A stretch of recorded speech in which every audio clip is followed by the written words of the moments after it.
What is the most evil thing your company did/is doing? Don't work there now, but in college, the restaurant I worked at sold soup in $3 cups and $5 bowls. Cups were narrow and deep, bowls were big and shallow, so they looked bigger when full. But they were both 8 ounces. Yeah, standard practice. I worked at a big chain Tex-Mex restaurant in college, and we sold margaritas into sizes, large and grand. $3 difference, but they both held the same amount. The two words do mean the same thing. I don't work there anymore, quit after 2 weeks, but I worked for a place that sold prescription savings plans to elderly people. They were pure evil. Our job was to try to get elderly people to cancel their insurance and switch to our plan, which was a very shitty plan that would end up costing them a lot more. And of course once they switched and found out how shitty we were, it is very hard for an elderly person to get back on their regular insurance. I had elderly people calling me up in tears. I just couldn't handle it. I have never wanted to set a building on fire more than when I worked there. Sounds like you need to be a whistleblower on them. I used to volunteer in a nursing home from the ages of 13 to 17. Neglect. I didn't realize how preventable bed sores were until I got to nursing school. We had people get huge ones. They'd go through the tissue, get infected. People would call out for help. If I went to get the CNA, it wasn't uncommon for them to yell at me for bothering them. People would have to wait sometimes nearly an hour to go to the bathroom. Many couldn't wait that long. They'd sit in their own urine. The few CNAs who actually did their job were often overworked and would burn out fast. People would call out. That's the part that bothers me the most still. Help. As their basic human needs weren't always met. Be careful with nursing homes. This was one of the nicer ones. As someone who works with the mentally and physically disabled, this shit frustrates me so much. I feel your pain. My boss buys back our used product for $300 or less, sells it as refurbished for $3,000, but doesn't actually refurbish anything. Do you work for Matilda's dad? Reminds me of someone I know that takes shitty $300 PCs, puts a $100 to $200 cool looking case on them that he buys off newegg.com or whatever, and then resells it as a gaming computer to some sucker for like $2,000. Is your friend Alienware? We make freemium games. Burn in hell. You'll have to wait 3 days. Or you can do it now for 1.79.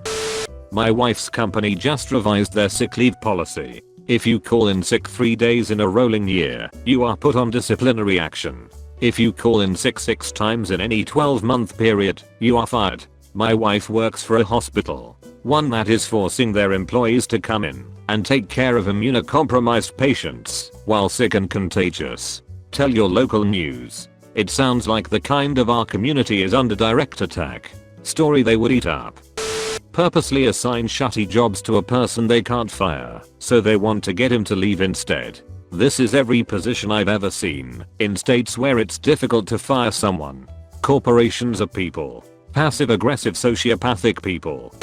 I work in retail, which is stressful when you're understaffed. The store manager combined 3 departments to 1 manager, and he had a heart attack in our dairy cooler.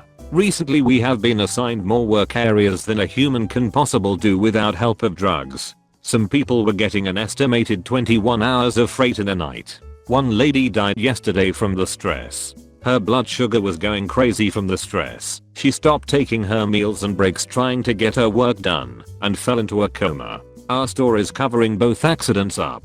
Wow, how the hell can you just cover up a coma and a heart attack?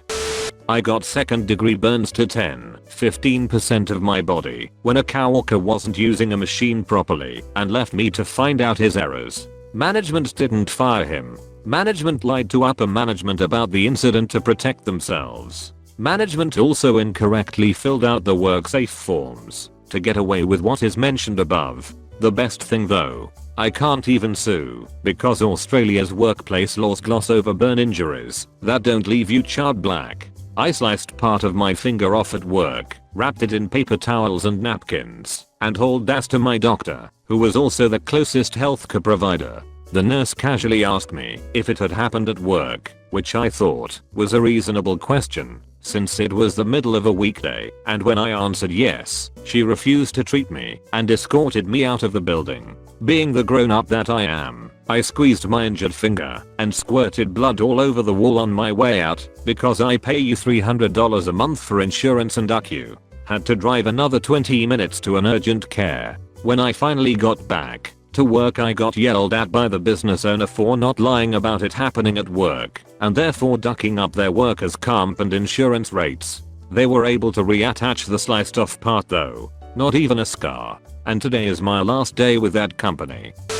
ThinkGeek has become a bad company. For the record, I'm defining money grubbing as evil here. They've undergone a fundamental change in the way they operate as a company. Many execs and board members have come on from Walmart and are instilling the worst of Walmart's values into ThinkGeek. They cut all the in-house customer service staff a week before Christmas one year, just escorting them out of the building with no warning, in order to outsource to a call center in Florida. When they fired the last 2 founders of the company, they really divorced themselves from what made them great. Now the focus is on grabbing every last dollar they can. These days, it's cheap trinkets from China and branding unimaginative and poorly made products with popular franchises just to push margins more and more. Their game plan has become less supportive and encouraging of their community and more exploitive. I know businesses exist to make money. I'm not here to decry the evils of capitalism, but making money while being an asshole is a bad thing.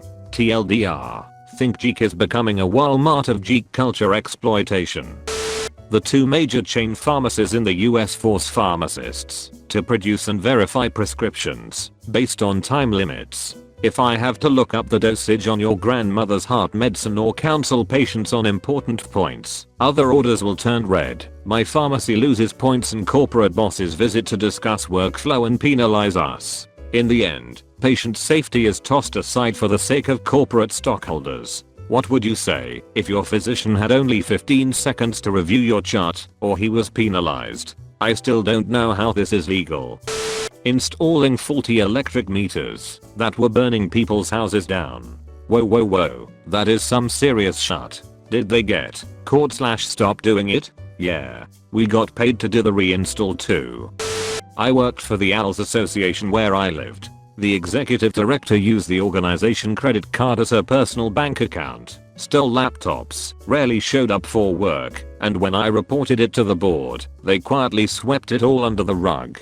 I also worked for an organization that had a public inebriate program. Our manager told us $75,000 was missing from our general fund, but that they weren't going to investigate it, but that we should pray about it. I reported it to the local police department who, in turn, handed it over to the prosecuting attorney.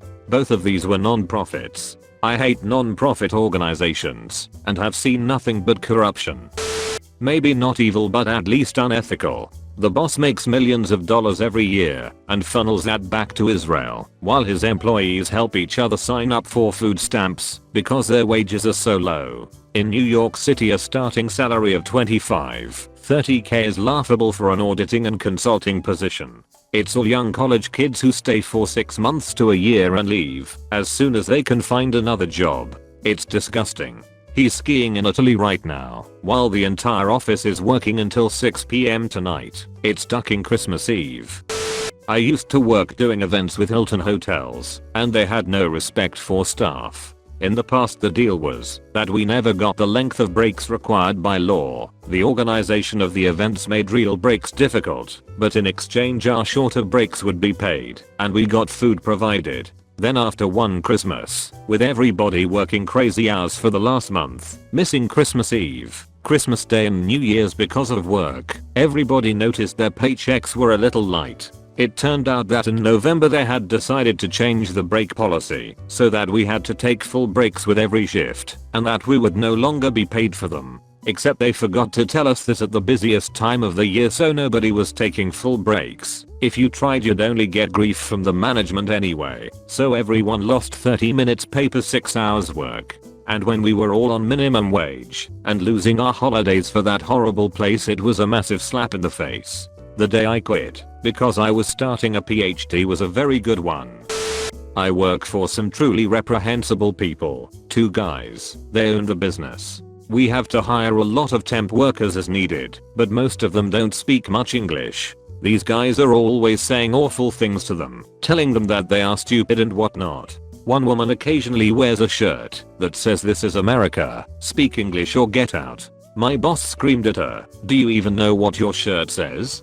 Dummy." Then he laughed and walked away. Another guy here is Puerto Rican and our boss told him your mama is from the jungle. I had to physically restrain him from hitting the boss. Recently, one of them was talking about how they couldn't afford to give anyone a raise or a bonus, and then an hour later was telling me about the new boat and $3,000 navigation system he just bought. I work for inconsiderate jerks. Inconsiderate jerks you sugar-coated. That's so much that it gave me diabetes.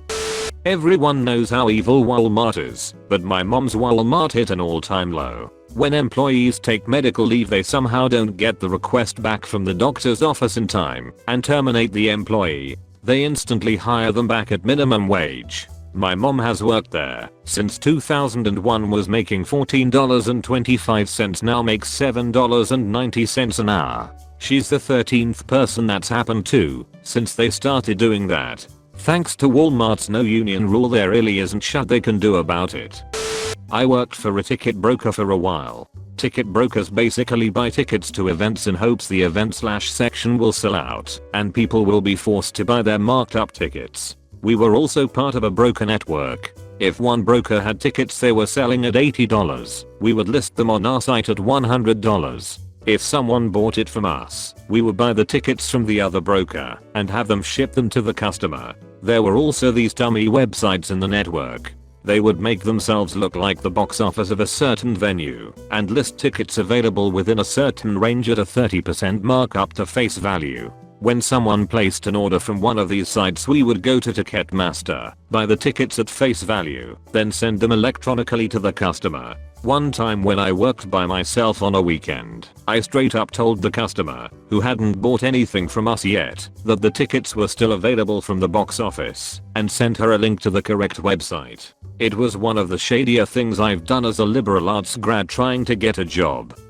Turns out my desk job isn't so bad after all. Thanks guys. Honestly, after reading a lot of these I now realize I should have got my boss something really nice for Xmas. I just stuck my head in his office and asked if it was cool to leave around 3 PM instead of 5 PM. His reply was, "No, that's no good. Try and get out of here at noon. You're gonna make us all look bad if you're the only one here on Xmas Eve. Stand up guy."